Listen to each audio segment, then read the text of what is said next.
இந்த நல்ல நாளின் காலை வேளையில் ஜேடிகே டிவி வழியாக இணைந்திருக்கிற உங்கள் அனைவருக்கும் இறைமகன் இயேசுவின் இனிதான நாமத்தில் அன்பின் வாழ்த்துக்களும் வணக்கமும். இன்று பெண்கள் தினம். பெண்கள் நாட்டின் கண்கள் அப்படின்னு சொல்லியிருக்காங்க. நாட்டின் கண்கள் மட்டும் இல்லை, ஆண்டவருடைய இதயத்துக்கு ஏற்றவர்கள், மிகவும் விருப்பமானவர்கள். அதனால் விவிலியத்தில் சொல்லப்பட்டிருக்கிற சில பெண்களை குறித்து இன்றைக்கி நம்ம தியானிக்க போகிறோம். அதுக்கு முன்னாடி நாம் ஜெபிப்போம். எங்கள் கண்மலையும் எங்கள் மீட்பருமாகிய கர்த்தாவே, என் வாயின் வார்த்தைகளும் எங்கள் இருதயத்தின் தியானமும் உங்களுடைய சமூகத்தில் எப்பொழுதும் பிரீதியாக இருப்பதாக. ஆமேன். கர்த்தாவே, உங்களுடைய வேதத்தின் மகத்துவங்களை நாங்கள் பார்க்கும்படி எங்கள் இருதயத்தின் கண்களை திறந்தருளும் சுவாமி. ஆமேன். சரி, இன்றைக்கி விவிலியத்தில் இருக்கிற பெண்கள் அப்படின்னு சொல்லிட்டு நம்ம பார்க்கும்போது படைப்பின் மகுடம் பெண் அப்படின்னு சொல்லிட்டு சொல்லப்பட்டிருக்கு. படைப்பு கர்த்தாவாம் இறைவன் இந்த உலகத்தை படைக்கும்போது எல்லாம் நல்லது நல்லது நல்லது அப்படின்னு சொல்லிட்டு கண்டார். ஆனால் மனுஷனை படைச்சதுக்கப்புறம் அவர் பார்க்குறாரு, மனிதன் தனிமையாக இருப்பது நல்லதல்ல, ஏற்ற துணையை உண்டாக்குவேன் அப்படின்னு சொல்லிட்டு அவனை தூங்க வச்சு அவனுடைய விலா எலும்பிலிருந்து ஒரு மனுஷியை உருவாக்குகின்றார். அவள் தான் ஏவாள். இவள் என் எலும்பில் எலும்பும் என் மாம்சத்தில் மாம்சமும் ஆனவள் அப்படின்னு சொல்லிட்டு ஆதாம் சொல்கிறான். அப்போ ஒரு படைப்பு பூரணப்படணும் அப்படின்னு சொன்னால் அதற்கு ஒரு பெண் தேவைப்படுகின்றாள். அந்த பெண் உருவாக வேண்டும் என்றால் அதற்கு ஒரு ஆண் தேவைப்படுகின்றான். அதனால தான் அவர்கள் இருவரும் ஒரே மாம்சமும் ஒரே சரீரமுமாய் இருப்பார்கள் அப்படின்னு சொல்லிட்டு பைபிளில் சொல்லப்பட்டிருக்கு அப்படின்னு சொல்லிட்டு பார்க்கின்றோம். அது மட்டும் இல்லை, இந்த பெண்கள், இந்த முதல் பெண் ஏவாளை படைக்கும்போது ஆண்டவர் அவளை ஒரு குழந்தையா ஒரு மகளாக படைக்கலை, ஒரு அக்கா தங்கச்சி அப்படின்னு ஒரு சகோதரியாக படைக்கவில்லை, ஒரு பாட்டியாக படைக்கிறாரா அப்படின்னு சொன்னா பாட்டியாக படைக்கலை. அப்போது அவளை அவர் மனைவி அப்படிங்கிற ஒரு பதவியில் தான் அவளை படைக்கிறாரு அப்படின்னு சொல்லிட்டு பார்க்கின்றோம்.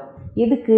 மனைவி தான் கணவனுக்கு ஏற்ற துணையாக இருக்க முடியும் அப்படின்னு சொல்லிட்டு ஆண்டவர் கணிச்சிருக்காரு. அது மட்டும் இல்லை, ஆண்டவர் சொல்வார், நான் உனக்கு போதித்து நீ நடக்க வேண்டிய வழியை உனக்கு காட்டுவேன், உன்மேல் என் கண்ணை வைத்து உனக்கு ஆலோசனை சொல்லுவேன் அப்படின்னு. அப்போது நமக்கு வழி துணையாக, நமக்கு வழிகாட்டியாக இறைவன் இருக்காரு அப்படின்னா நமக்கு வழி துணையாக ஒரு வாழ்க்கை துணை வேண்டும் அப்படிங்கிறது தான். அப்போ அது மனைவி அப்படிங்கிறவா கனத்துக்கு உரியவள். அது மட்டும் இல்லை, அவள் ஆண்டவர் கொடுத்த பரிசு அப்படின்னு சொல்லிட்டு பார்க்குறோம். மனைவியை கண்டடைகிறவன் நன்மையை கண்டடைகிறான் அப்படின்னு சொல்லிட்டு சொல்லப்பட்டிருக்கு. அப்போ இந்த நன்மை தரும் மனைவியை நம்ம எப்படி கண்டுபிடிக்கலாம்? நிறையா பணம் கொடுத்தா, இல்லைன்னா இந்த காலத்தில் மனைவிக்கு பணம் கொடுத்துல கணவனுக்கு தான் பணம் கொடுக்க வேண்டியது இருக்குது. அப்போ பணத்தினாலையா? நிறைய பேர் அழகுக்கு பின்னாடி ஓடுறாங்க, அழகுனாலையா அப்படின்னு சொல்லிட்டு பார்த்தோம்னா பைபிளில் சொல்லியிருக்கு, நன்மையான எந்த ஈவும் பூரணமான எந்த வரமும் பரத்தில் இருந்து உண்டாகி ஜோதிகளின் பிதாவின் இடத்திலிருந்து இறங்கி வருகிறது. அப்போது எல்லா எங்கேருந்து வருதுன்னா கடவுள் கொடுக்குற ஈவு. அதை தான் நான் அப்போதையே சொல்லிட்டேன். அது மட்டும் இல்லை, புத்தி உள்ள ஸ்திரீ தன் வீட்டை கட்டுகிறாள். அது மட்டும் இல்லை, புத்தி உள்ள ஸ்திரீ தான் கணவனுக்கு நன்மையை உண்டாக்குகின்றாள் அப்படின்னு சொல்லிட்டு சொல்லப்பட்டு இருக்கு. அதனால ஈசாக்கு ரெபேக்காளுடைய அந்த திருமணத்தில் இந்த காரியம் கர்த்தரால் வந்தது அப்படின்னு சொல்லிட்டு பார்க்குறோம். அப்போது இந்த பந்தங்கள், இந்த உறவு, இதெல்லாம் ஆண்டவர் கொடுத்தது அப்படிங்கிறத நம்ம ரொம்ப கருத்தில் கொள்ள வேண்டும். அது மட்டும் இல்லை, மனைவி புருஷனுக்கு மகிமையாக இருக்கிறா அப்படின்னு சொல்லப்பட்டு இருக்கு. இன்னொரு இடத்துல பவுல் சொல்லுவார், தன் மனைவியில் அன்பு கூறுகிறவன் தன்னில் தானே அன்பு கூறுகிறான் அப்படின்னு சொல்லிட்டு. அப்போது பாருங்கள், ஒருவர் இசைந்த மனதுடையவர்களாக இருக்கணும் அப்படிங்கிறது ஆண்டவருடைய விருப்பம் அப்படின்னு சொல்லிட்டு பார்க்குறோம். ஆண்டவர் படைத்த அந்த முதல் பெண் ஏவாள், அவளை குறித்து நம்ம பார்க்குற விசனமான காரியம் என்னென்னா கீழ்ப்படியில் அப்படிங்கிறதான். எதுன கீழ்ப்படியாமல் போயிட்டா அப்படின்னு சொன்னால், ஆண்டவர் ஒரு பெரிய திட்டத்தோடு இந்த மனுஷனை படைக்கும்போது ஒரே ஒரு கனி, இந்த விளக்கப்பட்ட கனியை தவிர எல்லாத்தையும் புசிக்கலாம் அப்படின்னு சொல்லும்போது அவள் அந்த கனியை புசிக்கிறாள். அதனால கீழ்ப்படியாமை வருகிறது. கீழ்ப்படியாமையினாலே தேவ கோபாக்கினை வருகிறது, பாவம், மரணம் அப்படின்னு வரிசையாக போயிட்டே இருக்குது. சாமுவேல் சொல்லுவார், சவுல் கீழ்ப்படியாமல் இருக்கும்போது பலியை காட்டிலும் கீழ்ப்படிதலும் ஆட்டுக்கடாக்களின் இனத்தை பார்க்கிலும் செவி கொடுத்தலும் உத்தமம்.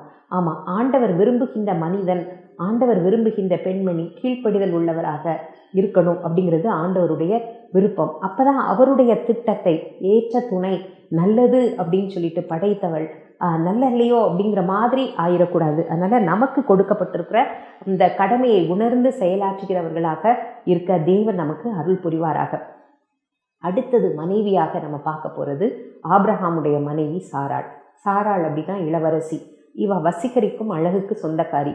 அழகு ஆபத்தானது அப்படின்னு சொல்லுவாங்க. அந்த வார்த்தை இவளுக்கும் பொருந்தும். ஆண்டவர் சொல்கிறாரு ஆபிரகாம்கிட்ட, நீ உன் இனம், உன் ஜனம், உன் தேசம், தகப்பன் வீடு எல்லாவற்றையும் விட்டுட்டு நான் உனக்கு காண்பிக்கிற தேசத்துக்கு போ அப்படின்னு சொல்கிறாரு. இவனும் சரி அப்படின்னு சொல்லிட்டு போகிறான். அங்கே ஒரு பஞ்சம் ஏற்படுகின்றது. அப்போ என்ன செய்யணும் அப்படின்னு யோசிச்சுட்டு ஆபிரகாம் எகிப்துக்கு போகணும்னு முடிவு பண்ணுறான். அப்போ தன்னுடைய மனைவியை அழைத்து, நீ ரொம்ப பார்வைக்கு அழகுள்ளவள் அப்படின்னு எனக்கு நல்லா தெரியும், ஆனால் உன்னுடைய அழகின் நிமித்தம் எகிப்தியர்கள் என்ன கொன்னுட்டு ஒன்று உயிரோடு வச்சுருவாங்க. அதனால நீ உன்னாலே நான் பிழைக்கும்படி நீ யார் கேட்டாலும் என்னை உன்னுடைய சகோதரி அப்படின்னு சொல்லிடு அப்படின்னு சொல்கிறான். சாராளுக்கு என்ன சொல்லணும் அப்படின்னு சொல்லிட்டு தெரியல. எந்த வாக்குவாதம் விவாதம் எதுவுமே அவள் அங்கே மேற்கொள்ளலை. ரொம்ப அமைதியாக பைபிளில் போட்டிருக்கு, அப்படியே சாராள் தன் புருஷனை ஆண்டவன் என்று சொல்லி அவனுக்கு கீழ்ப்படிந்தாள் அப்படின்னு சொல்லிட்டு. அப்போ பாருங்க, அவளுக்கு ஆபிரகாமை பிடிக்கி ஆண்டவரை அதோட ரொம்ப பிடிச்சிருக்கு. ஆபிரகாமால் முடியலனாலும் ஆண்டவரால் என்னை காப்பாற்ற முடியும் அப்படிங்கிற ஒரு பெரிய விசுவாசம் இந்த சாராளுக்குள்ளாக தோன்றுகின்றது. அதனால அவள் அமைதலாக இருக்கா. பார்வோன் கூப்பிட்டு விடுறான். ஆனால் ஆண்டவர் அவனுடைய கைக்கு அவளை தப்புவித்து மீண்டுமாக ஆபிரகாமிடம் அவளை ஒப்படைக்கும்படியாக பெரிய காரியத்தை செய்கிறாரு அப்படின்னு சொல்லிட்டு பார்க்குறோம். எல்லாத்தையும் விட்டுட்டு வந்த ஆபிரகாமுக்கு ஆண்டவர் என்னை காப்பாற்றுவார் அப்படிங்கிற விசுவாசம் இல்லை அப்படிங்கிறது இங்கே நம்ம நோக்கி பார்க்க வேண்டியிருக்கு. அதனால தான் 2ஆம் விசை அபிமலேக் அப்படிங்கிற ஒரு அரசன் அதே மாதிரி என் சகோதரி அப்படின்னு சொல்லிட்டு சாராளை அங்கே அனுப்பிடுவான். ஆனால் ஆண்டவர் அங்குள்ள கற்பத்தை அடைத்தார் அப்படின்னு சொல்லிட்டு பார்க்குறோம்.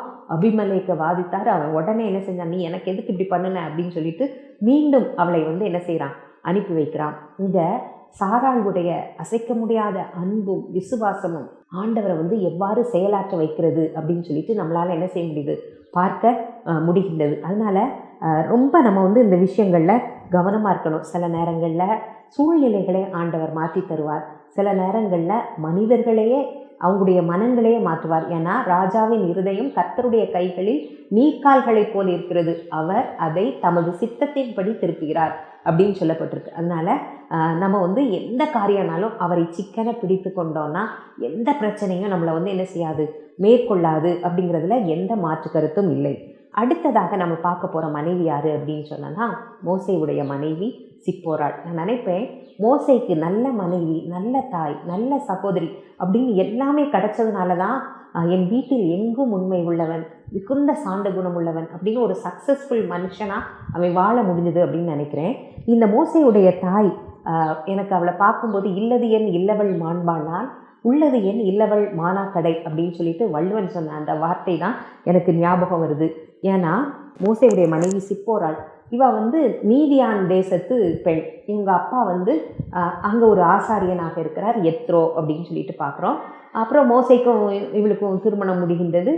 2 குழந்தைங்க இருக்காங்க. ஒரு நாள் அந்த பரம தரிசனத்தை அந்த மோசே முச்செடியில் பார்க்குறான். அப்போ அவனுக்கு கொடுக்கப்பட்ட கட்டளை, நீ என்ன செய்யணும், எகிப்துக்கு போகணும், என் ஜனங்களை மீட்டுட்டு வரணும் அப்படிங்கிறது. உடனே மோசே ஆண்டவருடைய கட்டளைக்கு கீழ்ப்படிந்து அங்கேருந்து கிளம்பி வர்றான். யூஸ்வலாக ஒரு மனைவி ஐயோ இந்த வனாந்திரத்தை தாண்டி 2 பிள்ளைங்க, நீங்கள் வேணா போங்க, இல்லைன்னா நீங்கள் போகாதீங்க, அப்படி 1000 காரியங்கள் சொல்லுவாங்க. ஆனால் இவ எதற்கும் தடை செய்யவில்லை அப்படின்னு சொல்லிட்டு பார்க்குறோம். இதில் பெரிய பியூட்டி என்னென்னா, வழியில் கர்த்தர் அவனை கொல்ல பார்த்தாருன்னு இருக்கும். என்னென்னா மோசே ஒரு எபிரேய குழந்தைகளுக்கு விருத்த சேதனம் பண்ணியிருக்கணும், இது கட்டளை. ஆனால் அந்த கட்டளை இங்கு பின்பற்றப்படவில்லை. உடனே சமயோசித அண்ணாகிய அந்த சிப்போரா என்ன பண்ணுறான்னா, டக்குன்னு ஒரு கல்லை எடுத்து அந்த நுனித்தோலை வீசிட்டு, இவன் என் இரத்த சம்பந்தமான புருஷன் அப்படின்னு சொல்லிட்டு சொல்கிறா. அப்போ தேவன் அவனை விட்டு கடந்து போனார் அப்படின்னு சொல்லிட்டு சொல்லப்பட்டிருக்கு. அப்போது கணவனுடைய உயிரை காத்த ஒரு பெண்ணாக இருக்கின்றாள். அது மட்டும் இல்லை, 2 பிள்ளைகளுக்கு என்ன கடமை செய்யணும் அப்படிங்கிறத செய்ததோடு மட்டுமல்ல, அந்த பெரிய நெடும் பயணம், அந்த நெடும் பயணத்தில் மோசே செயலாற்றுவதற்கு பின்னாடி உந்து சக்தியாக இந்த சிப்போரா இருந்தா அப்படின்னா அதில் எந்த மாற்று கருத்தும் இல்லை அப்படின்னு சொல்லிட்டு பார்க்கின்றோம். அடுத்ததாக நம்ம பார்க்க போகிற பெண் யார் அப்படின்னு சொன்னோன்னா அபிகாயில். இவ வந்து நாபால் அப்படிங்கிற ஒரு முரட்டாட்டம் பிடிச்ச ஒரு மனுஷனுடைய மனைவி. இந்த நாபால் வந்து செல்வந்தன், அது ஒன்று தான் அவனுக்கு. மற்றபடி அவன் மூடன், முரடன், கெட்ட குணம் நிறைந்தவன், குடி வெறியன், ஒரு கஞ்சன், அது மட்டும் இல்லை நன்றி அறிதல் இல்லாதவன், ஆண்டவர் பயமும் இல்லை, எதுவுமே இல்லை. இப்படிப்பட்ட ஒரு மனிதன். இவனுக்கு ரொம்ப அழகான ஒரு பெண்ணை கல்யாணம் பண்ணி கொடுக்காங்க. அபிகாயில் அப்படின்னா தந்தையின் மகிழ்ச்சி அப்படின்னு சொல்லிட்டு பேரு. உங்கள் தந்தைக்கு இவளை கல்யாணம் பண்ணி கொடுத்துட்டு மகிழ்ச்சியாக இருந்தாரா அப்படின்னு சொல்லிட்டு தெரியல. ஆனால் ஆண்டவரை இவர் மகிழ்ச்சி படுத்தினார். ஏன்னா தாவீது ஆண்டவருடைய இதயத்துக்கு ஏற்றவன். அவன் சவுலால துரத்தப்படுறான், இப்போ ஓடிட்டு இருக்கான். இந்த நாபாலுடைய மந்தைக்கு, மேய்ப்பர்களுக்கு நிறைய உதவிகள் அவன் செய்திருக்கிறான். இப்போ அவனுக்கு ஒரு சிக்கல் வரும்போது சரி ஏதாவது கேட்கலாம் அப்படின்னு சொல்லிட்டு 10 ஆட்களை அனுப்புகிறான். ஆனால் அவன் வந்து முரட்டாட்டம் பிடிச்சவன், மோசமானவன், ரொம்ப தகாத வார்த்தைகளை பேசி அனுப்பி விட்டுறான். இப்போ தாவீதோட இருந்த 400 பேர் உடனே கிளம்பி அதையே எல்லாத்தையும் அழிக்கணும் அப்படின்னு நினைக்கிறாங்க. ஆனால் இந்த விஷயம் அபிகாயிலுக்கு தெரியுது. இவன் மகா ரூபவதி, மகா புத்திசாலி, பொறுமை, சாதுரியம் எல்லாம் நிறைந்தவள். இந்த விஷயம் கேள்விப்பட்ட உடனே விரைந்து செயல்படுகின்றாள். அது மட்டும் இல்லை, உடனே கழுதை எடுத்து எல்லா உணவுப் பொருட்களை தாராளமாக, அவன் ஒரு கஞ்சன் அப்படின்னா இவன் ஒரு தாராள குணமுள்ளவள், உதார குணமுள்ள ஆத்துமா செழிக்கும், எல்லாத்தையும் ஏற்றிட்டு நேராக வந்து அவன்கிட்ட மன்னிப்பு கேட்குறா, பணிகிறா. அவனுடைய மெதுவான பிரதியுத்திரம் அவனுடைய உக்கிரமான கோபத்தை மாற்றியது அப்படின்னு சொல்லிட்டு பார்க்குறோம். அது மட்டும் இல்லை, அவள் சொல்கிறா, நீர் நிச்சயமாக ராஜாவாக வருவீர். அப்போ எதுக்கு இந்த இரத்தப்பழி உங்களுக்கு? பாருங்கள், ஒரு தீர்க்கதரிசி மாதிரி அவளுடைய வார்த்தை இருக்கின்றது. அது மாதிரி தீமையை தடுத்து நிறுத்துகின்ற ஆற்றல் அவளுக்கு இருக்குது அப்படின்னு சொல்லிட்டு பார்க்குறோம். அவள் தாவீதை ஆசீர்வதிக்கிறா, தாவீதும் அவளை ஆசீர்வதிக்கிறான். 10 நாளில் நாபால் இறந்து போகிறான். அவளுடைய வாழ்க்கையில் இவ்வளோ நாள் இல்லாத மகிழ்ச்சி தாவீதின் நிமித்தமாக ஆண்டவர் அவளுக்கு கொடுக்குறாரு. அதனால அந்த பிதாவின் மகிழ்ச்சியுடைய ஒரு பிள்ளையா அவள் இருந்தா அப்படின்னு சொல்லிட்டு நம்மளால் என்ன செய்ய முடியுது, பார்க்க முடிகின்றது. எப்பயுமே நம்ம தமிழ் சினிமாலெல்லாம் பெண்ணுக்கு ஒரு பிரச்சனைனா உடனே ஹீரோ வந்து நிற்கிற மாதிரி சீன் வச்சுருப்பாங்க. இது பழைய படங்கள்லன்னு நினைக்கிறேன். ஆனால் நம்ம ஆண்டவர் எப்போ நமக்கு பிரச்சனைனாலும் அந்த இடத்துல வந்து நிற்கிற ஒரு அன்பும் கரிசனையும் அக்கறையும் நேசமும் பாசமும் உடைய ஒரு ஆண்டவர் அப்படிங்கிறத நம்ம வந்து என்ன செய்யக்கூடாது, ஒரு நாளும் மறந்து போகக்கூடாது. அடுத்ததாக நம்ம பார்க்குற பெண் யார் அப்படின்னு சொல்லிட்டு பார்த்தோம்னா பிலாத்தின் மனைவி. என்னடா இந்த அம்மாவை பற்றி சொல்கிறாங்க அப்படின்னு சொன்னால், ரோம பேரரசன் அகஸ்டஸ் அவருடைய பேத்தி இவா அப்படின்னு சொல்லிட்டு சொல்லப்பட்டிருக்கு. ஆய்வாளர்கள் இவனுடைய பேரை வந்து கிளாடியா பிராக்குலா அப்படின்னு சொல்லிட்டு சொல்கிறாங்க. இயேசு வந்து பிலாத்தின் அரண்மனையில் விசாரிக்கப்படுகின்றார். அப்போ பிலாத் சொல்கிறான், இந்த மனுஷன்கிட்ட மரணத்துக்கு ஏதுவான குற்றம் ஒன்றும் காணலை அப்படின்னு. ஆனால் அங்கே சுட்டு கொடுத்ததுனால அவங்கெல்லாம் கத்திட்டு இருக்காங்க, இவனை ஆகட்டும், பரபாசை விடுதலையாக்கும், இதெல்லாம் அங்கே அரண்மனையில் இவளுக்கு லேசாக கேட்டுகிட்டே இருக்குது. இவளுக்கு ஏற்கனவே இயேசுவின் மேலே பிரியும் அப்படின்னு சொல்லிட்டு வர சொல்கிறாங்க. இப்போ என்ன நடக்கு அப்படின்னா, அவள் ஒரு கனவு காண்கின்றாள். உடனே அவள் ஒரு லெட்டரை எழுதி ஒரு துண்டுச்சிட்ட உடனே பிலாத்துக்கிட்ட கொண்டு போய் கொடுக்க சொல்கிறா. அதில் இந்த நீதிபரர் இவரை குறித்து நீங்கள் வந்து ரொம்ப கவனமாக இருங்க, இவருக்கு எந்த தீங்கும் நீங்கள் செஞ்சிடாதீங்க, ஏன்னா நான் வந்து பொல்லாத சொப்பனம் கண்டேன், அதில் ரொம்ப பாதிக்கப்பட்டேன், அவருடைய இரத்தப்பழி நமக்கு வேண்டாம் அப்படின்னு சொல்லிட்டு அந்த கடிதம் எழுதி அனுப்புகிறா. பிலாத்து அந்த கடிதத்தை பார்க்குறான். ஆனால் அந்த யூத மத குருக்களை திருப்திப்படுத்த வேண்டும், தன்னுடைய பதவியை காக்க வேண்டும் அப்படிங்கிற எண்ணம் மட்டும்தான். ஏற்கனவே அவனுக்கு தெரியும் இவர் குற்றம் இல்லாதவர், இப்போ மனைவி வேற நீதிபரர்னு சொல்லிட்டா. அடிக்கடி கடிந்து கொள்ளப்பட்டும் பிடரியை கடினப்படுத்துகின்ற ஒரு செயலில் பிலாத்து ஈடுபடுகின்றான். இயேசு சிலுவையில் அறையப்படுகின்றார். அது அந்த கிளாடியாவுக்கு ரொம்ப பெரிய வருத்தம். ஆனால் 3ஆம் நாள் ஒரு உயிர்த்தெழுந்தது அவளுக்கு பெரிய பரவசத்தை தந்தது. இயேசுடைய ஸ்ரீஷர்கள் கூட அவள் இணைந்து அவருடைய பணியை செய்கின்ற ஒரு பெண்ணாக மாறினாள் அப்படின்னு சொல்லிட்டு ஆராய்ச்சியாளர்கள் வந்து அவளை குறித்து சொல்கிறாங்க. 2 தீமோத்தேயு 4:21 சொல்லப்பட்டிருக்கிற கலவுதியா அப்படிங்கிறது வந்து இந்த பிலாத்தின் மனைவியாக இருக்கலாம் அப்படிங்கிறது ஆய்வாளர்களுடைய கூற்றாக இருக்கின்றது.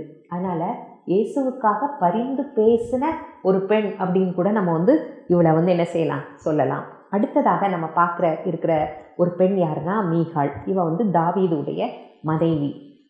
கோலியாத்தை வீழ்த்துகிறவனுக்கு என்னுடைய மகளை திருமணம் செய்து தருவேன், இது வந்து சவுல் கொடுத்த வாக்குறுதி. ஆனால் தாவீது வந்து கோலியாத்தை வீழ்த்திட்டான். உடனே அவனுக்கு கொடுக்காம அவனுக்கு ஒரு பொறாமை, ஒரு பயம் எல்லாம். அதனால அந்த மேராபை வேற ஒருத்தன் கல்யாணம் பண்ணி கொடுத்துட்றான். வாக்குறுதியை நிறைவேற்றவில்லை.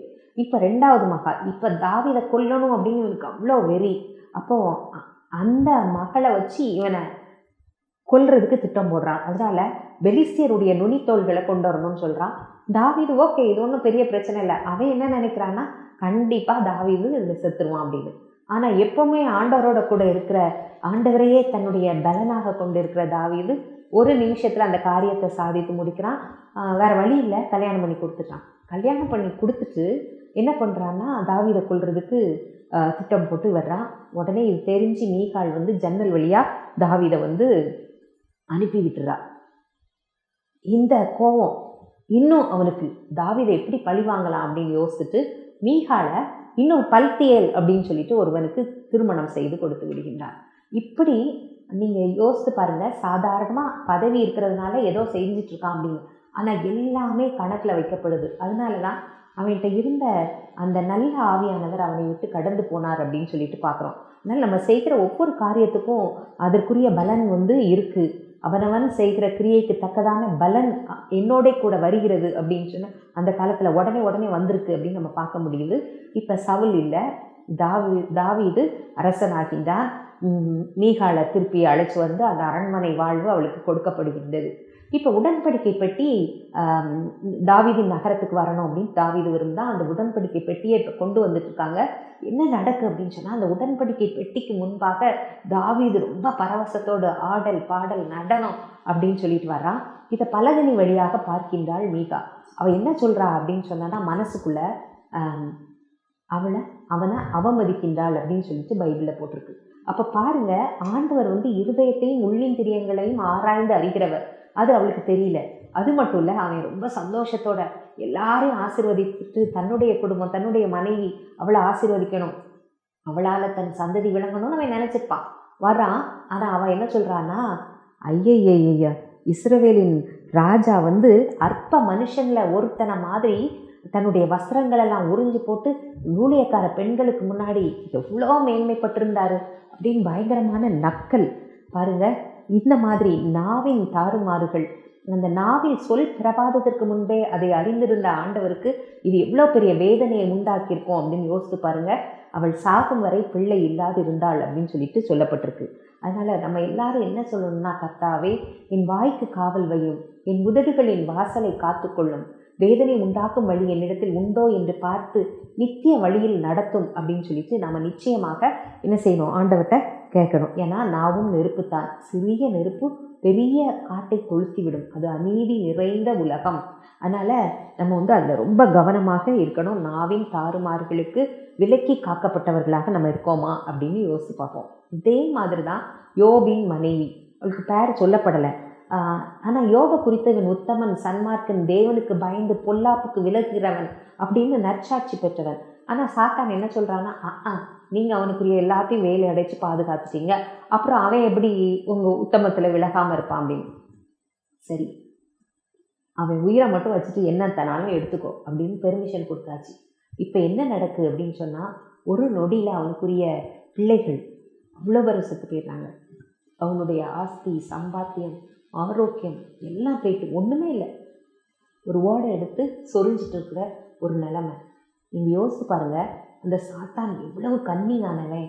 திருடன் திருடவும் அழிக்கவும் கொல்லவும் வருகிறானே அன்றி வேறொன்றுக்கும் வரான் அப்படின்னு சொன்னபடி அவன் என்ன பண்ணுறான்னா, எல்லாரையும் க்ளோஸ் பண்ணவன் யோபுடைய மனைவியை மட்டும் பத்திரமா வச்சுருக்கான். எதுக்கு அப்படின்னா, அவனுக்கு தெரியும் தன்னுடைய திட்டத்தை ஏவாள் நிறைவேற்றினது மாதிரி இந்த யோபின் மனைவியை நிறைவேற்றுவார்.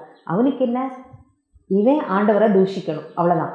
அப்போ அந்த வேலையை கரெக்டாக சாத்தானுடைய பிரதிநிதியாக யோபின் மனைவி என்ன செய்கிறா. அவள் சொல்கிறா, இன்னுமா ஓமா உத்தமத்தமிழ நீர் இருந்துட்டு இருக்கிறது, தேவனை தூஷித்துட்டு ஜீவனை விடும். பாருங்கள் எவ்வளோ அழகாக அவன் விரித்த வலையில் அப்படியே போய் மாட்டுறா. யோபு சொல்கிறான், பைத்தியக்காரி பேசுகிற மாதிரி நீ பேசுறியம்மா அப்படின்னு சொல்லிட்டு. அதனால் நம்ம ரொம்ப கவனமாக இருக்க வேண்டும், வஞ்சிக்கப்படக்கூடாது. எப்பவும் அவன் அழிக்கிறதுக்கு வருகின்றான். அந்த பாவத்தின் சம்பளம் மரணம், அதுதான் அவன் நமக்கு பரிசாக அளிப்பான் அப்படிங்கிறத ஒரு நாள் நம்ம என்ன செய்து கூட மறந்தே போயிடக்கூடாது. அடுத்தது லோத்தின் மனைவி. ஆபிரகாம் ஆண்டவருக்கு சிநேகிதன். தன்னுடைய சிநேகிதன்ட்ட சொல்லாமல் அவர் எதையுமே செய்ய மாட்டார். இப்போ அந்த சோதோம் குமரா பட்டணத்தை நான் அழிக்க போகிறேன் அப்படின்னு சொல்லிட்டு இந்த விஷயத்த சொல்லிட்டார்.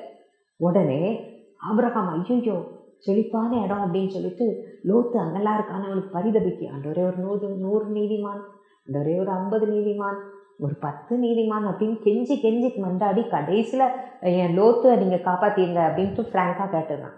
சரி ஓகே, லோத்துடைய குடும்பத்தை காப்பாற்றிடலாம் அப்படின்னு அவர் சொல்லிட்டாரு. இவ்வளவு போராடி பெற்ற அந்த பெரிய மீட்பு ஒரே ஒரு எச்சரிப்பு தான், என்னென்னா பின்னிட்டு பார்க்கக்கூடாது, ஓடி போயிருங்க அப்படின்னு. அதுவும் அந்த மலைக்கு வேண்டாம், நான் அங்கே போயிடுறேன் அப்படின்னு சொல்லிட்டு அதுலேயும் இறக்கம் காட்டு ஓடி போயிட்டுருக்காங்க. ஒரே ஒரு கட்டளை தான், பின்னிட்டு திரும்பி பார்க்காது அப்படின்னு. ஆனால் உலக இச்சை அது அவள் அப்படி இழுக்கு திரும்பி பார்க்குறா, ஒப்பு தூணாகி விடுகின்றாள். அப்போ பாருங்க, இவ்வளோ பெரிய மீட்பு பக்கத்தில் இருக்கும்போது அதான் பின்னானவைகளை மறந்து முன்னானவைகளை நாடி கிறிஸ்து இயேசுவுக்குள் தேவன் நமக்கு நியமித்திருக்கிற பரம அழைப்பின் பந்தய பொருளுக்காக லெக்கை நோக்கி தொடருவோம் அப்படின்னு சொல்லப்பட்டிருக்கு. பின்னானவைகளை மறந்து முன்னானவைகளை நாடணும். அதே மாதிரி மேகம் போன்ற இத்தனை திரளான சாட்சிகள் நம்மை சூழ்ந்திருக்க, பாரமான யாவற்றையும் நம்மை சுற்றி நெருக்கி நிற்கிற பாவத்தையும் உதறி விசுவாசத்தை துவக்குகிறவரும் முடிக்கிறவருமாகிய கிறிஸ்து இயேசுவுக்குள்ளாக நமக்கு நியமித்திருக்கிற ஓட்டத்தை பொறுமையோடு ஓடக்கடவோம் அப்படின்னு. அப்போ அதுதான் நம்ம செய்ய வேண்டியது அப்படின்னு சொல்லிட்டு பார்க்கின்றோம். சரியா? அதுக்கு அடுத்ததாக நம்ம பார்க்க போகிறது ஏசபேல். இது ஒரு நெகட்டிவ் கேரக்டர். ஆகாபுடைய மனைவி. ரொம்ப துராலோசனை, துர்நடக்கை, ஒரு கொலை வெறி.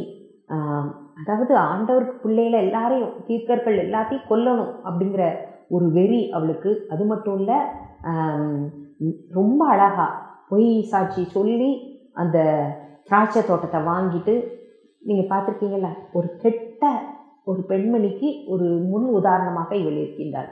நாம் அப்படியே இருக்கக்கூடாது, நல்ல பெண்மணி அப்படின்னு சொல்லிட்டு நாம் திகழணும். அடுத்தது ரெண்டாவதாக ஒரு பெண் வகிக்கின்ற பதவி என்ன அப்படின்னு சொல்லிட்டு பார்த்தோம்னா தாய். ஏன்னா ஆண்டவரே சொல்லுவார், தாய்ங்கிறது ஆண்டவருடைய பிரதிநிதி அப்படின்னு கூட நம்ம சொல்லலாம். ஒரு தாய் தேற்றுவது போல நான் உங்களை தேற்றுவேன் அப்படின்னு தான் சொல்லியிருக்காரு.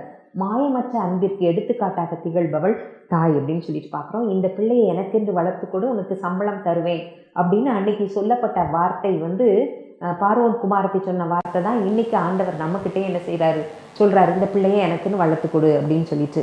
இப்போ அந்த பிள்ளைகள் கர்த்தரால் வரும் சுதந்திரம், கற்பத்தின் கனி அவரால் கிடைக்கும் பலன் அப்படிங்கிறத உணர்ந்து நம்ம பிள்ளைகளை வளர்க்குறோமா அப்படின்னு சொல்லிட்டு பார்க்கணும்.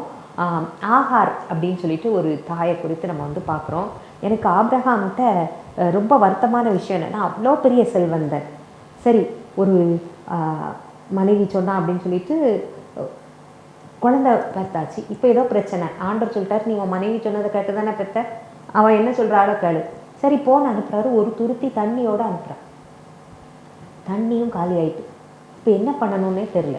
நான் என்ன சொல்கிறேன்னா, அந்த ரெஸ்பான்சிபிலிட்டி அது கண்டிப்பாக வேணும். அது இந்த குழந்தை என் குழந்தை அப்படிங்கிற ஒரு உணர்வு. இப்போ அனுப்பியாச்சு. அவள் என்ன செய்கிறா, அதான் நான் சொன்னேன், ஒரு ஹீரோ அந்த இடத்துல வருவார். அவள் என் குழந்தை சாகிறத என்னால் பார்க்கவே முடியாது அப்படின்னு ஆண்டவரை பார்க்குறா, கெஞ்சுறா. அப்போது ஆண்டவர் ஒரு துறவை காமிக்கிறாரு. அப்போ தான் அவருக்கு வச்ச பேர் என்னென்னா, நீர் என்னை காண்கிற தேவன். எனக்கு ரொம்ப பிடித்தமான ஒரு வாசகம். அவர் நம்மளை பார்த்துக்கிட்டே இருக்காரு. உன்னை என் உள்ளங்கையில் வரைந்து வைத்திருக்கிறேன், உன் மதில்கள் எப்பொழுதும் எனக்கு முன்பாக இருக்கிறது, நீ என்னால் மறக்கப்படுவதில்லை. அது மட்டும் இல்லை, இந்த பிள்ளையை கையை பிடிச்சிட்டு கூட்டிகிட்டு போ, பெரிய ஜாலியாக போய் நீங்கள் உலகத்தில் எங்கே பார்த்தாலும் அந்த இஸ்மவேல் சந்ததி எப்படி இருக்காங்க அப்படின்னு பாருங்கள். பார்த்தாலே ஒரு பொலிவு, ஒரு செல்வ செழிப்பு, ஒரு நல்ல உணவு, நல்ல ஒரு உடை. ஆண்டவர் அப்படி அவர் சொன்ன வார்த்தையை என்ன செஞ்சிட்ருக்காரு, காப்பாற்றிட்டு இருக்காரு அப்படின்னு சொல்லிட்டு பார்க்கின்றோம். அப்படி ஒரு தாய், அந்த பிள்ளைக்காக பரிதபித்த தாய் அப்படின்னு சொல்லிட்டு பார்க்குறோம். ஒரு பிள்ளைன்னா அப்பாவுக்கும் பொறுப்பு உண்டு, அம்மாவுக்கும் பொறுப்பு உண்டு. இன்றைக்கி நிறையா பெற்றோர்கள் அது அம்மாவுடைய கடமை அப்படின்னு சொல்லிட்டு நினைக்கிறாங்க. இது வருந்தத்தக்க விஷயம் அப்படின்னு சொல்லிட்டு பார்க்குறோம். அடுத்ததாக நம்ம பார்க்க இருக்கிற தாய் யார் அப்படின்னு சொல்லிட்டு பார்த்தோம்னா, சாமுவேலுடைய தாய் அன்னாள். இந்த அன்னாளை குறித்து நம்ம பார்க்கும்போது ரொம்ப ஆச்சரியமாக இருக்குது. அவருடைய புருஷன் 10 குமாரரை பார்க்கிலும் நான் உனக்கு விசேஷம் அப்படின்னு சொல்லிட்டு சொன்னாலும், அவன் குழந்தை இல்லைன்னு சொன்ன உடனே இன்னொரு மனைவியை திருமணம் செய்து கொள்கின்றார். ஆனால் அவள் இவளை அலட்சியம் பண்ணுகின்றார். உடனே இவன் வந்து நான் மனக்கிலேசம் உள்ள ஸ்திரீன்னு தன் மனசில் இருக்கிற எல்லாத்தையும் ஆண்டவருடைய பாதத்தில் வந்து என்ன செய்கிறா, கொட்டுறா. கொட்டிட்டு அப்புறம் அவள் துக்க முகமாக இருக்கவில்லை அப்படின்னு சொல்லிட்டு நம்ம வந்து பார்க்குறோம். என்னன்னா ஆண்டவர் மேலே அவளுக்கு அவ்வளோ நம்பிக்கை. ஆண்டவரும் ஆமாம், ஒரு உற்பத்தி திட்ட காலத்தில் உனக்கு ஒரு குழந்தை அப்படின்னு சொல்லிட்டாரு. ஆனால் என்ன பியூட்டி அப்படின்னா, இவ்வளோ கஷ்டப்பட்டு ஐயா எனக்கு குழந்தை பிறந்துட்டு அப்படின்னு சொல்லிட்டு நான் என்ன பண்ணுவேன், அப்புறம் குப்புறம் நிற்பேன் அப்படிலாம் இல்லை. அந்த குழந்தைய நான் ஆண்டவர் கொடுத்துட்றேன். சின்ன பிள்ளையிலே ஆலயத்தில் கொண்டு வந்து விடுறா அப்படின்னு சொல்லிட்டு பார்த்தீங்கன்னா எவ்வளோ பெரிய ஆச்சரியம். அந்த குழந்தைகிட்ட ஆண்டவர் பேசுகிறாரு. ஆண்டவரோடு உரையாடி உறவாடின ஒரு பிள்ளையாக அந்த சாமுவேல் வந்து என்ன செய்தான், வளர்ந்தான் அப்படின்னு சொல்லிட்டு பார்க்குறோம். பின்னாடி ராஜாக்களை அபிஷேகம் பண்ணக்கூடியவனாக ஆண்டவர் வந்து அவனை வந்து என்ன செய்தார், உயர்த்தினார் அப்படின்னு சொல்லிட்டு நம்ம வந்து பார்க்குறோம். நமக்கு கொடுக்கப்பட்ட பிள்ளைகளை நம்ம எப்படி வளர்க்குறோம் அப்படிங்கிறது தான் ரொம்ப முக்கியமான விஷயம். அடுத்ததாக நம்ம பார்க்க இருக்கிற பெண்மணி யார் அப்படின்னு சொன்னோன்னா, மோசேவுடைய தாய் யோகபேத். இந்த யோகபேத் வந்து எனக்கு ரொம்ப பெரிய ஆச்சரியம் என்னென்னா, ராஜாவுடைய கட்டளை பிறக்கிற பிள்ளைகளை, அதுவும் ஆண் பிள்ளைகளை கொல்லணும் அப்படிங்கிறது. ஆனால் இவா ராஜா கட்டளையையும் மீறி இந்த பிள்ளையை நான் எப்படியாவது பாதுகாத்துருவேன் அப்படின்னு சொல்லிட்டு நினைக்கிறா. How can it possible? ஆனால் அவன் நினைக்கிறா, இல்லை தேவனால் கூடாதது ஒன்றும் இல்லை அப்படிங்கிறது அவளுக்கு தோணி இருக்குது அப்படின்னு நினைக்கிறேன்.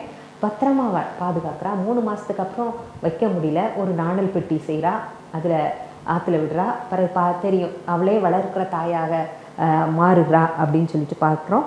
நித்தியமான பாவ சந்தோஷத்தில் இருக்கிறதை காட்டிலும் சொந்த ஜனங்களோடு பாட அனுபவிப்பதை தெரிந்து கொள்கின்ற ஒரு மகனாக அவனை உருவாக்குனா அப்படின்னு சொல்லிட்டு பார்த்தோம்னா ரொம்ப ஆச்சரியமான ஒரு தாய் அப்படின்னு சொல்லிட்டு தான் அவளை வந்து நினைக்கிறோம். இந்த மோசே தான் இஸ்ரவேல் மக்களை எகிப்தின் அடிமைத்தனத்திலிருந்து மீட்டு கொண்டு வருகிறான் அப்படின்னு சொல்லிட்டு பார்க்குறோம். அப்போ நம்முடைய பிள்ளைகளை பாவத்தின் கரை படியாதவர்களாக நாம் வளர்க்குறோமா?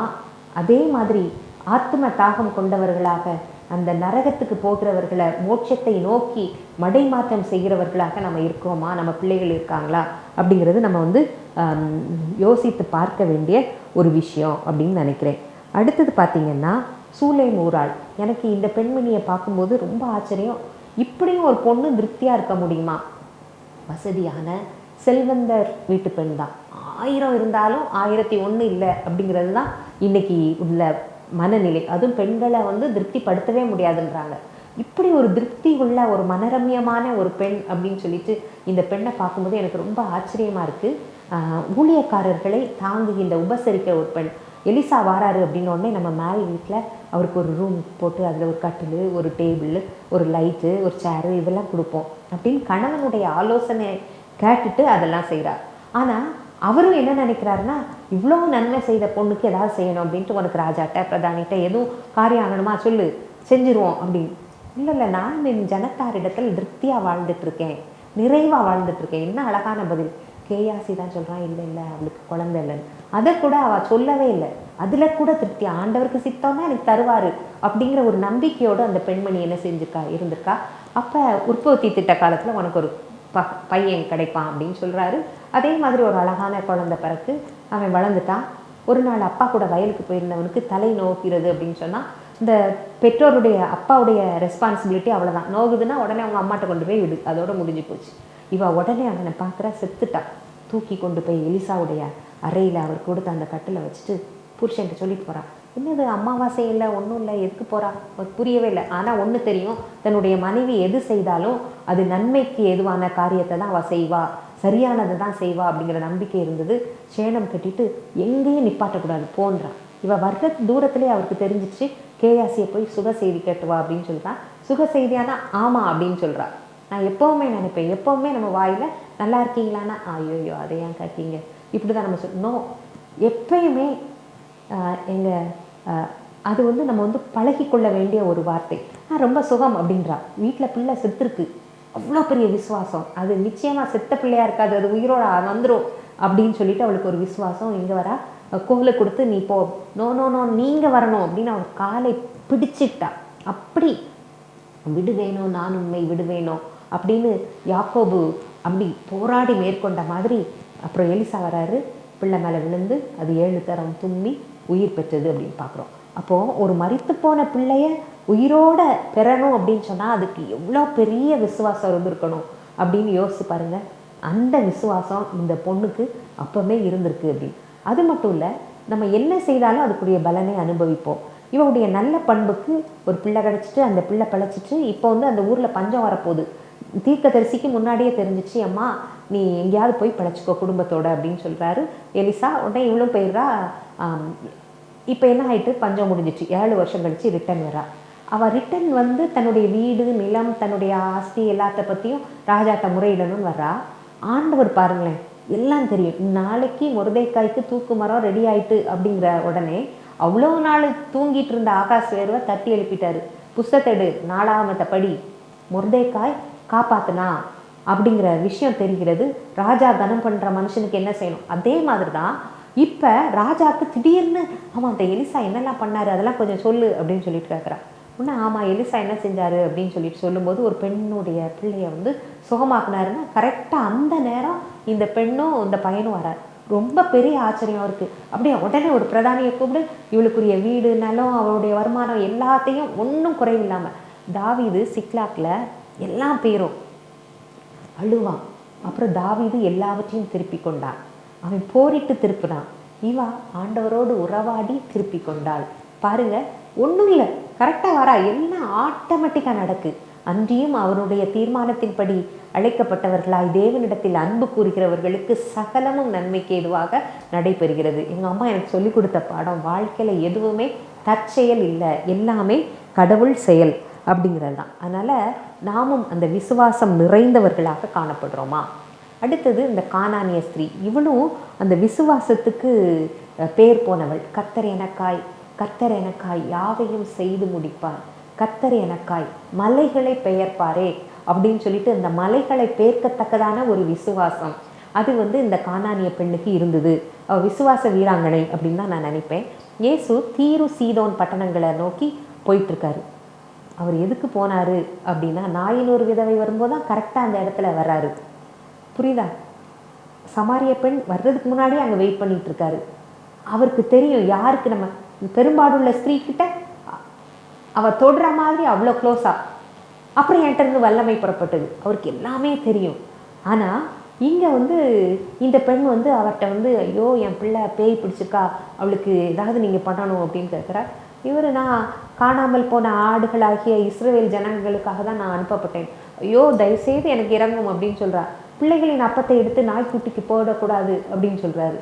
உடனே அப்பவும் சொல்கிறா, மெய்தான ஆண்டவரே, நாய்க்குட்டிக்கு போடக்கூடாது, ஆனால் மேஜையிலேருந்து விழுந்து துணிக்கைகளை அந்த நாய் பொறுக்கி கொள்ளுமே. இவ்வளோ பெரிய பொறுமை, இவ்வளோ பெரிய தாழ்மை. நம்மனா நாயா என்ன இந்த ஆள் இப்படி பேசுகிறாரு அப்படின்னு உடனே போயிடுவோம் நமக்கு. ஆனால் அப்படி இல்லை. அப்படி ஒரு தன்னை தாழ்த்தி, அதான் தன்னை தாழ்த்துகிறவன் உயர்த்தப்படுவான். தாழ்மைக்கும் கர்த்தருக்கு பயப்படுதலுக்கும் வரும் பலன், ஐஸ்வர்யம், கனம், தீர்க்காயுசு. பாருங்க, அவ்வளோ பெரிய காரியத்தை அவள் சுதந்திரித்து கொண்டாள் அப்படின்னு சொல்லிட்டு பார்க்கின்றோம். கேளுங்கள் தரப்படும், தட்டுங்கள் திறக்கப்படும், கேளுங்கள் கண்டடைவீர்கள், ஏனெனில் கேட்கிற எவனும் பெற்றுக்கொள்கின்றார். அதனால் உங்கள் சந்தோஷம் நிறைவாக இருக்கும்படி கேட்டு பெற்றுக்கொள்ளுங்கள் அப்படிங்கிறதுக்கு இந்த விசுவாச வீராங்கனை சான்றாக அமைகின்றாள். மூன்றாவதாக, ஒரு பெண் வகிக்கின்ற பதவி என்ன அப்படின்னு சொல்லிட்டு பார்த்தோம்னா, அது வந்து மகள். பொம்பளை பிள்ளைகள் அப்படின்னு சொன்னான்னா எல்லாருக்கும் பெரிய சந்தோஷம். ஆனால் சமூகத்தில் என்ன, பொம்பளை பிள்ளையா அப்படின்னு ஒரு பேச்சு இருக்குது. அந்த பிள்ளைங்க தான் கடைசி வரைக்கும் பெற்றோரை அன்போடு அரவணைக்கின்றவர்களாகவும் தங்களுடைய உணர்வுகளை அப்படி அழகாக எக்ஸ்ப்ரெஸ் பண்ணக்கூடியவர்களும் இந்த பெண் பிள்ளைகள் அப்படிங்கிறது வந்து மாற்று கருத்து கிடையாது. நம்ம இன்றைக்கி பார்க்க போகிற ஒரு பொண்ணு மகா யாருன்னா, எப்தாவுடைய மகா. எப்தா வந்து ஒரு நியாயாதிபதி. அவன் போருக்கு போயிட்டு திரும்பி வரான். போர் பண்ணும்போது அவன் வந்து ஆண்டவர்கிட்ட ஒரு பொருத்தனை பண்ணுறான், நான் போரிட்டு வெற்றியோடு திரும்பும்போது எது எனக்கு எதிராக வருதோ முதல்ல நான் அதை பலியிடுவேன். அவன் நினச்சிட்டா ஆடு மாடு ஏதோ வரும் அப்படின்னு. ஆனால் இப்போ தகப்பன் வெற்றியோடு திரும்பி வருகிறார் அப்படிங்கிற செய்தியை எப்தாவுடைய மகா கேட்ட உடனே அவளுக்கு அப்படி ஒரு சந்தோஷம். தம்புரு, வீணை, நடனம் எல்லாத்தையும் எடுத்துகிட்டு ஆடிட்டு நேராக போகிறா. அவருக்கு அப்படியே திகைச்சிட்டாரு, ஒன்றுமே பேச முடியல, அப்படின்னு நடுக்கம், என்ன செய்யணும் அப்படின்னு சொல்லிட்டு தெரியல. இவ்வளோ வெற்றி ஆர்வத்தோடு அப்பாவை தழுவி முத்தமிடணும்னு போயிருக்கோம். அப்பா ஏன் இப்படி ஷாக்காக நிற்காருன்னு தெரில. அப்புறம் தான் புரியுது, அப்பா வந்து இப்படி ஒரு பொருத்தனை பண்ணியிருக்காரு. உடனே சொல்கிறா, அப்பா ஒன்றும் இல்லை, நீங்கள் உங்கள் வாயை திறந்து ஆண்டவர்கிட்ட என்ன சொன்னீங்களோ அதை நிறைவேற்றுங்க, இப்போ ஒன்றும். அப்போ பாருங்கள், தகப்பன் மேலே இன்றைக்கி ஒரு ட்ரெஸ்ஸை வாங்கிட்டு வந்துட்டோன்னா யாரை கேட்டு வாங்கினீங்க? ஒரு மாப்பிள்ளை பார்த்துட்டோன்னா எதுக்கு, நீங்கள் தானே பார்த்தீங்க. இந்த மாதிரி இருக்கிற பெண்களுக்கு மத்தியில் உயிரை எடுக்கணும் அப்படிங்கிறது நீங்கள் சொல்லிட்டீங்கல்லப்பா, ஒன்றும் பிரச்சனை இல்லை, எடுத்துக்கோங்க. இந்த யார் இதை சொல்லுவா? ஆராய்ச்சியாளர்கள் என்ன சொல்கிறாங்கன்னா, நம்ம ஆண்டவர் வந்து பலியை விரும்புகிறது இல்லை, தகன பலியும் எனக்கு விருப்பமானது அல்ல அப்படிங்கிற ஆண்டவர். அதனால் இது எந்த முறையிலையோ எப்தா வந்து இப்படி ஒரு பொருத்தனை பண்ணிட்டான். ஆனால் அவளை காலம் முழுவதும் அவள் திருமணம் செய்யாமல் இருந்தா அப்படின்னு, இது எந்த அளவுக்கு உண்மை அப்படின்னு சொல்லிட்டு தெரியல. அவன் அவளை பலியிடவில்லை, ஆனால் அவள் அதுக்கு ஆயத்தமாயிட்டா. எப்படி ஓங்கின பிறகு பிள்ளையாண்டான் மேல் கத்தியை போடாதன்னு சொன்னவர் இவன் மேலே கத்தி போட விட்டுருப்பாரா? நிச்சயமாக விட்டுருக்க மாட்டார் அப்படிங்கிறதான் என்னுடைய நம்பிக்கை அப்படின்னு சொல்லிட்டு நினைக்கிறேன். இப்படி ஒரு அது வந்து தகப்பன் மேலே மட்டும் வச்சுருக்கிற அன்பு கிடையாது, ஆண்டவர் மேலே வச்சுருக்கிற அன்பும் தான் அவளையே தியாகம் பண்ண அவளை தூண்டியது அப்படின்னு சொல்லிட்டு பார்க்குறோம். இதே மாதிரி இன்னொரு மகள் இருக்கிறா. இவ யாருன்னா சலோமி. இவ வந்து ஏரோதியாளுடைய மகள். ஏரோதியாள் வந்து பிலிப்புடைய மனைவி. ஆனால் இவ வந்து ஏரோது அந்திப்பாவுடன் தகாத உறவில் இருக்கா. யோவான் ஸ்நானகன் இதை வந்து ரொம்ப கடிந்து பேசுகிறார். இவளுக்கு வந்து எப்பயுமே உண்மை சுடும், அவனை எப்படியாவது கொன்றணும் அப்படின்னு திட்டம் தீட்டுகிறாள். அதற்கான ஒரு வாய்ப்பு கிடைக்கின்றது. ஏரோதுடைய பிறந்த நாளில் சலோமி ஒரு டான்ஸ் ஆடுறா, உனக்கு என்ன பரிசு வேணும்னு. உடனே இந்த சின்ன பிள்ளை அம்மாவை பார்த்து, அம்மா சொல்லிக் கொடுக்க அவருடைய தலையை கழுவி பாருங்கள், வனாந்திரத்தில் கூப்பிடுகிறவனுடைய சத்தம், கர்த்தருக்கு வழியை ஆயத்த பண்ணவும் அவருக்கு பாதையை செவ்வை பண்ணவும் வந்தவன், ஒரு கீழ் மகள் இப்படி வந்து அவன் தலை வேணும் அப்படின்னு சொல்லிட்டு கேட்குறான். பாருங்க, எப்படி எல்லா குழந்தையும் நல்ல குழந்தை தான், மண்ணில் பிறக்கையிலே நல்லவராகுவதும் தீயவராகுவதும் அன்னை வளர்ப்பதிலே. அதனால் பிள்ளைகள் வந்து அந்த நல்ல காரியங்களுக்காக தலையை கொடுக்கக்கூடியவர்களாக இருக்கணுமே தவிர தலையை எடுக்கக்கூடிய பிள்ளைகளாக நம்ம வந்து என்ன செய்யக்கூடாது, வளர்க்கக்கூடாது. மூன்றாவதாக நம்ம பார்க்க போகிறது சகோதரி, அக்கா, தங்கச்சி. இதுக்கு வந்து சிறந்த எடுத்துக்காட்டு மோசேயுடைய அக்கா மிரியாம் தான். எவ்வளோ பாசம், எவ்வளோ துணிவு, எவ்வளோ தியாகம். நீங்கள் யோசிச்சு பாருங்கள், நாணல் பெட்டியில் வச்சு நைல் நதியில் விட்ட உடனே அது அந்த ஒரு இடத்துல அப்படியே இருக்குமா? அது நீரோட்டம், குளம் கிடையாது, நதி, அது ஓடிக்கிட்டே இருக்கும். அப்போ அது கூட இதுவும் ஓடிக்கிட்டே இருந்திருக்கணும். யோசிச்சு பாருங்கள், அரண்மனை கிட்ட வரைக்கும் வந்துட்டு மனசுக்குள்ளே எவ்வளோ பயம் இருந்திருக்கும், எவ்வளோ பதஷ்டம் இருந்திருக்கும். அந்த அரண்மனையிலேருந்து ராஜகுமாரத்தை வந்து தூக்குறா, வச்சோ சித்துச்சு அப்படின்னு நினைக்கல, ஓடியே போய் இந்த பிள்ளையை வளர்க்குறதுக்கு ஒரு அம்மா வேணுமா? அந்த நேரத்தில் இவ சொல்லலைன்னா யாரோ ஒரு எகிப்திய பெண் வளர்த்துருப்பா. பாருங்கள், எவ்வளோ பெரிய தியாகம் செய்த ஒரு சகோதரி அப்படின்னு சொல்லிட்டு இந்த மிரியாமை பார்க்கும்போது இறைவனுடைய சித்தத்தை நிறைவேற்ற காரணமாக இருந்த இவா பாக்கியவதி அப்படின்னு தான் நான் நினைக்கிறேன். அதே மாதிரி இன்னொரு சகோதரி இருக்கா, யாக்கோவுடைய இத்தனை ஆம்பளை பிள்ளைங்க, ஒரே ஒரு பொண்ணு தீனாள். தீனாளடி தீனாள், தெருவுலாத்தி தீனாள், சீகேமுக்கு போனாள், செருபாளை பெற்றாள்னு எங்கள் பாட்டிமா படிப்பாங்க. அவள் பார்த்திங்கன்னா ஊர் சுற்றி அவளுடைய கால் வந்து வீட்டிலையே தரிக்கிறது இல்லை அப்படின்னு பார்க்குறோம். இப்போ சீகேம் தீட்டுப்படுத்திட்டான். இது வந்து ரொம்ப கோபமாக வருது அவருடைய சகோதரர்களாகிய சிமியோனுக்கும் லேவிக்கும், தாங்கவே முடியல. ஆனால் கல்யாணம் பண்ணிக்கிறேன் அப்படின்னு வரான். ஓஹோ அப்படியா, அப்போ நீங்கள் எல்லோரும் விருத்த சேதனம் பண்ணணும் அப்படின்னாச்சு. ஓகேன்றாங்க, விருத்த சேதனம் பண்ணியாச்சு, காய்ச்சல் வந்துச்சு. இப்போ சிமியோனு லேவியும் அத்தனை பேரையும் கொண்டு வர்றாங்க. அப்பாவுடைய வாசனையை கெடுத்த இந்த தீனாள் தன்னுடைய சகோதரர்களை கொலைகாரனாக மாற்றிவிட்டாள். அவர் ஆசீர்வாதம் கொடுக்க மாட்டார் யாக்கோபு. அவருக்கு ரொம்ப கோவம் வரும் இந்த விஷயத்தில், சிமியோன் மேலேயும் லேவியோன் மேலேயும். அப்போ பாருங்கள், அன்னை தலைக்குனிய செய்த ஒரு பெண்மணியாக, அதனால தான் உன் இளமையை குறித்து ஒருவரும் உன்னை அசட்டை பண்ணாதபடிக்கு நீ வாக்கிலையும் நடக்கலையும் கற்புலையும் விசுவாசிகளுக்கு மாதிரியாயிரு அப்படின்னு சொல்லப்பட்டிருக்கு. அப்படிப்பட்ட சகோதரிகளாக பிள்ளைகளை நம்ம உருவாக்குறோமா, இருக்கோமா அப்படின்னு சொல்லிட்டு பார்க்கணும். அடுத்தது ஒரு உறவு மாமியார் மருமகள், நகோமி, ரூத். இதை வந்து உங்கள் எல்லாருக்குமே தெரியும். ஒருவர் நலனில் ஒருவர் அக்கறை கொண்டு, உங்கள் தேவன் ஏன் தேவன், உன்னுடைய ஜனம் ஏன் ஜனம் அப்படின்னு சொல்லிட்டு வரா. தனக்கு கொடுக்கப்பட்ட அந்த ஷேரில் அப்படியே வச்சுருக்கா. இவளுக்கு ஒரு நல்வாழ்க்கையை நான் நியமிக்காமல் இருப்பேனா அப்படின்னு சொல்லிட்டு அதற்கான காரியங்களை சிந்தித்து கொண்டிருக்கிற நகோமி. அப்படி ஒரு அழகான நகோமி ரூத். இன்னொரு மருமக மாமியார் என்னென்னா ரெபேக்காளுடைய மகன் ஏசாவுடைய மனைவிகள். அது பைபிளில் போட்டிருக்கு, ஏசாவின் மனைவி வந்து அவளுடைய உயிர் அவளுக்கு வெறுப்பாக இருக்கிற மாதிரி நடந்துக்கிட்டாங்க அப்படின்னு சொல்லிட்டு. இப்படியா இருப்பாங்க, ஒருவர் பாரத்தை ஒருவர் சுமந்து கிறிஸ்துவின் சிந்தையை நிறைவேற்றணும்.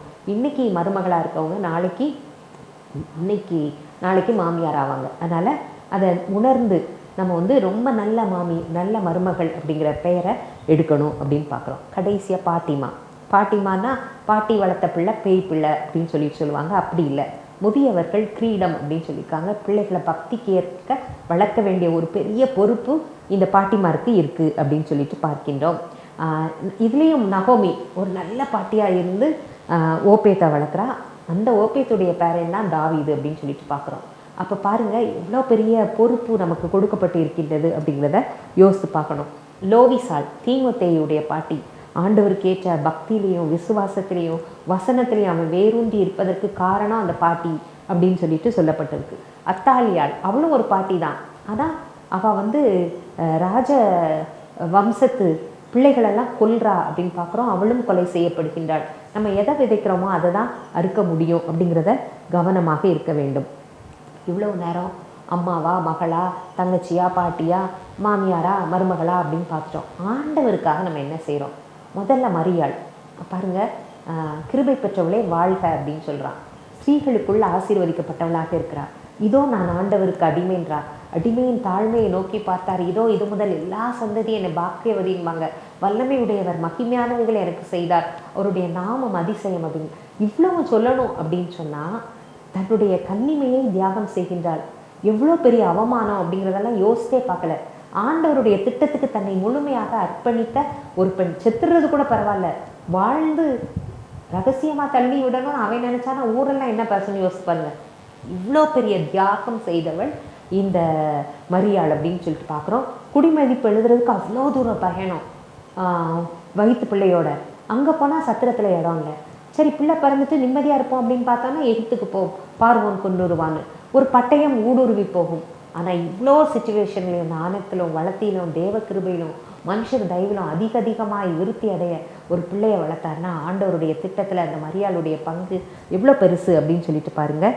அதே மாதிரி இன்னொரு பெண் அப்படின்னு சொல்லிட்டு பார்த்தோம் அப்படின்னு சொன்னான்னா, தன்னை விட்டு எடுபடாத நல்ல பங்கை தெரிந்து கொண்ட அந்த மார்த்தாள் மரியாளில் இருக்கிற அந்த மரியாள். தேவையானது ஒன்று, அதான் அந்த பாதம் ஒன்றே வேண்டும், இந்த பாரில் எனக்கு மற்றேதும் வேண்டாம், உன் பாதம் ஒன்றே வேண்டும். வீசும் கமல் கொண்ட வாசனை தைலத்தை ஆசையுடன் மறி பூசி பணிந்த பாதம் ஒன்றே வேண்டும் அப்படின்னு அந்த பாதத்தை பிடித்து கொண்ட பெண் மகதலேனா மரியாள். அதிகாலையில் அதிக இருட்டோடே எழும்பி போகிறா கல்றைக்கு. யார் போவா? கல்றை இருக்கிற தசப்பக்கத்துலேயே நம்ம போக மாட்டோம். ஆனால் காலையில் போகிறா. மற்றவங்கெல்லாம் இல்லையா, போயிட்டாங்க. இவ போகவே இல்லை. அங்கேயே நின்றுட்டு அழுதுட்டு அவரை பார்த்தீங்களான்னு கேட்குறா. உயிர் தெழுந்த ஆண்டவரை முதலாவது தரிசிக்கிற ஒரு பெரிய பேர் அவளுக்கு தான் கிடச்சி. நீ போய் சொல்லு அப்படிங்கிறத அவட்ட தான் என்ன செய்கிறாரு, ஆண்டவர் சொல்லி விடுறாரு அப்படின்னு சொல்லிட்டு பார்க்குறோம். இதுவெல்லாம் எவ்வளோ பெரிய பேர் அப்படின்னு சொல்லிட்டு பாருங்கள். உன்னத பாட்டு நாயகி சொல்கிறா, என் நேசர் என்னுடையவர், நான் அவருடையவர். எவ்வளோ அழகான பெண்மணி. ஆண்டவருக்கு தன்னையே முழுமையாக அர்ப்பணித்த, அவரை தனக்குள்ளாக வாங்கி கொண்ட அந்த பெண்மணி. யோசிச்சு பாருங்க. அதே மாதிரி தெபோராள், அவள் தாயாக எழும்புறதுக்கு முன்னாடி கிராமங்கள் பாழாய் கிடந்தன அப்படின்னு சொல்லிட்டு பார்க்குறோம். ஒரு நியாயாதிபதி, 16 நியாயாதிபதிகளில் இவ ஒருத்தி தான் பெண் நியாயாதிபதி அப்படின்னு சொல்லிட்டு பார்க்குறோம். ராகாப் அந்நிய தேசத்தாள், ஆனால் வேவுக்காரர்களை பாதுகாத்து நிச்சயமாக இவங்களுக்கு ஆண்டவர் வந்து அந்த தேசத்தை கொடுத்துருவாரு அப்படிங்கிறது அவளுக்கு தெரிஞ்சிருந்தது. நோவாவுடைய பிள்ளைக்குள்ள எப்படி அவனுடைய குடும்பம் ரட்சிக்கப்பட்டதோ அதே மாதிரி இவளுடைய குடும்பமும் ரட்சிக்கப்படுவதற்கு இவள் காரணமாக அமைந்தாள் அப்படின்னு சொல்லிட்டு பார்க்குறோம். இப்படி தேவனுடைய திட்டத்தை நிறைவேற்ற அந்த மருத்துவச்சிகள், இந்த பிள்ளைங்களை வந்து ராஜா கட்டளையை மீறி கவர்மெண்ட் சர்வெண்ட். ஆனால் ராஜா நீ என்னமோ சொல்லிட்டு போ, பிள்ளைங்க அவங்க நாங்கள் போகிறதுக்குள்ளே பெற்றுறாங்க, நாங்கள் என்ன பண்ணுறது? ஆண்டவர் பார்க்குறாரு, மருத்துவச்சிகளுடைய குடும்பத்தை தலைக்க பண்ணினார். நீ எந்த இடத்துலையும் இருக்கலாம், ஆனால் ஆண்டவருடைய திட்டம் என்ன, அதை நிறைவேற்றுகின்ற பொறுப்பு எனக்கு இருக்குது அப்படின்னு நீ செயல்பட வேண்டும். அன்னாள் 7 வருஷத்தில் 7வது வருஷத்தில் கணவன் இழந்துட்டான். ஆண்டவரை தூஷித்து எதுக்கு என் வாழ்க்கையில் எல்லாருக்கும் என்னெல்லாம் இருக்குது, எனக்கு எதுக்கு இப்படி, எதுவுமே சொல்லலை. அப்படி ஒரு அற்புதமான பெண்மணி 84 வயசு வரைக்கும் இருக்கா. எருசலேமின் மீட்புக்காக காத்திருந்தவங்க எல்லார்கிட்டையும் ஆண்டவரை பற்றி சொல்கிறா. ஒரு நிமிஷமும் கோயிலை விட்டு போகல அப்படின்னு சொல்லியிருக்கு. கோயிலே இருந்து ஜெபம் பண்ணி உபவாசித்து சிந்தித்து தியானம் பண்ணிக்கிட்டே இருந்த ஒரு பெண்மணி அப்படின்னு சொல்லிட்டு அவளை குறித்து நம்ம வந்து பார்க்குறோம். அப்படி தான் ஒவ்வொரு பெண்களும் ஆண்டவருக்காக நம்ம என்ன செய்யணும் அப்படின்னு சொல்லிட்டு பார்க்கணும். இந்த சமாரிய பெண், இங்கே யோசிச்சு பாருங்கள். சமாரியர்கள் யூதர்களுக்கு அருவருப்பு, வெறுத்து ஒதுக்குவாங்க.